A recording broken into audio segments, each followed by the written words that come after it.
Avvalambor o'sha Andijon suv omborini tashkil etilayotgan paytda 1970-yillar atrofida O'zbekiston Sovet Sotsialistik Respublikasi hududidan Qirg'iziston Sovet Sotsialistik Respublikasiga 4127 gektar yer maydoni kompensatsiya sifatida berilgan o'sha paytda. Lekin u boyga to'liq o'sha nimani qoplamagani uchun hozirgi bizani tayyorlagan hujjatda yana qo'shimcha 1019 gektar maydonni biz qo'shimcha kompensatsiya sifatida ularga beryapmiz. Chunki u to'liq o'sha nimani o'sha linzani agar hududi 4957 gektar tashkil qiladigan bo'lsa, agar uni yer nimasini chuqurligi anaqasi bilan olib qaraydigan bo'lsangiz, u sal ko'proq maydonni tashkil qiladi. Shuning uchun ko'proq biz yer ajratib beryapmiz. Ular bizga 19,5 gektar o'sha boyagi qo'riqlash ishlarini tashkil etish uchun kompensatsiya qilib beryapti. Endi boya men aytdimki, o'sha Andijon suv omborini tashkil etishda bizada shundoq nima bo'lganki, kelishuv bo'lgan o'sha paytda.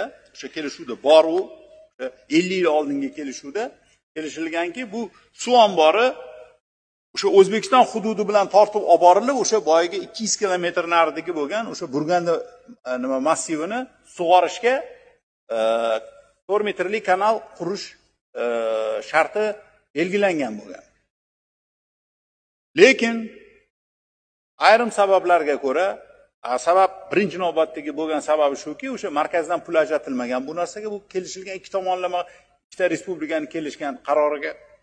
Shuning uchun u kanal qurilmagan. Shu kanal qurilmagandan keyin bu 8000 dan oshiq yer maydoni o'zlashtirilmagan. Bu demak, o'z vaqtida o'sha nimasi to'lanmagan, ya'ni o'sha ham chap tomon kanal qurilmasligi oqibatida Qirg'iziston tomoni ololmagan foydasini qoplash masalasi uchun va kelajakdagi o'sha ololmaydigan foydasini qoplash uchun agar biz hozir buni agar quradigan bo'lsak, eng kamida 20 ta aholi punktini O'zbekiston hududida ko'chirishimiz kerak bo'ladi.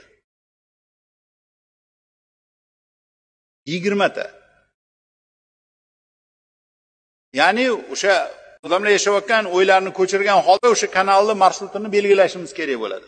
U bizning hududimizdan o'tadi. Uni ko'chirish masalalari, odamlarga noqulayliklarni keltirib chiqarish masalalari, ularni o'z o'rnida yana 2000 gektar sug'oriladigan yer maydonidan voz kechishimiz kerak bo'ladi. Chunki 200 kilometr yerni qo'riqlash zonasi boshqasi hamma inspektorskiy yo'llari bilan hammasi bilan qo'shib hisoblaganda u taxminan 2000 gektar yer maydonini oladi bizdan. Shularni hammasini hisobga olgan holda biza undan ko'ra o'rniga o'rin yaylov nuqtai nazardan o'sha G'ovasoy hududidan 12709 gektar yer maydonini ularga kompensatsiya sifatida taklif qilib berdik. Albatta ular ko'proq oladi, biza yo'q dedik. Tortishildi, boshqa qilindi, hammasi nima bilan mana shu raqamga kelib to'xtadik.